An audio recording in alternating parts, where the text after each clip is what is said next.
आपण पाहताय सकाळी 10च्या बातम्या। सीआरझेड प्रकरणी अनधिकृत ठरवलेला डायमंड किंग नीरव मोदी याचा आलिशान बंगला आज स्फोटक लावून जमीनदोस्त केला जाणार आहे आणि यासाठीची आवश्यक कार्यवाही या ठिकाणी पूर्ण झाली असून अनेक दिवस चांगलाच चर्चेत असणारा हा बंगला आता शेवटी आज जमीनदोस्त होणार आहे।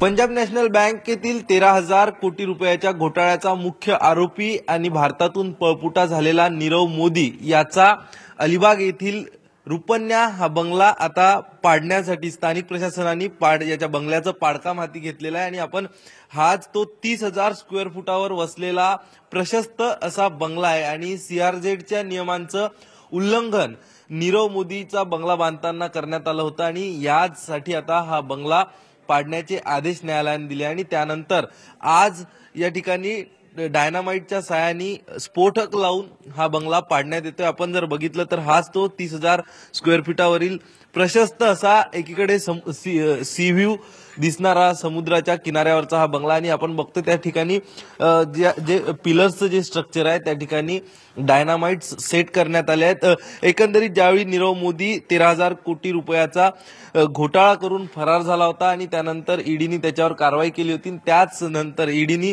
हा बंगला ताब्यात घेतला होता अलिबागचा। मात्र हा बंगला ज्यावेळी ईडीने ताब्यात घेतला त्यावेळी हा अवैध असल्याचं पुढे आलं आणि त्यानंतर ईडीने स्थानिक जिल्हाधिकाऱ्यांच्या ताब्यात हा बंगला दिला आणि यावर कारवाईचे आदेश दिले। त्यानंतर डिसेंबर महिन्यामध्ये हा बंगला पाडण्यासाठी या ठिकाणचे जिल्हाधिकारी जे आहेत त्यांनी न्यायालयामध्ये धाव घेतली आणि पाडण्याची परवानगी मागितली। त्यानंतर न्यायालयाने परवानगी दिल्यानंतर या बंगल्याच्या पाडकामाला सुरुवात झाली।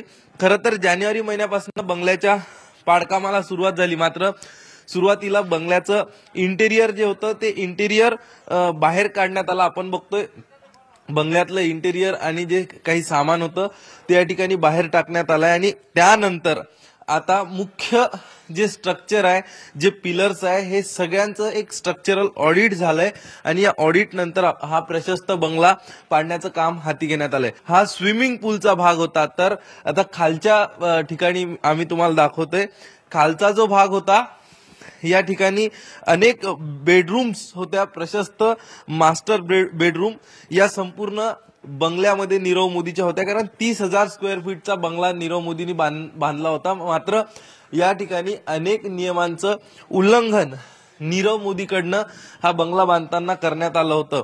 ईडीने ताब्यात घेतल्यानंतर यावेळी आता या सगळ्या बंगल्याच्या पाडकामाची तयारी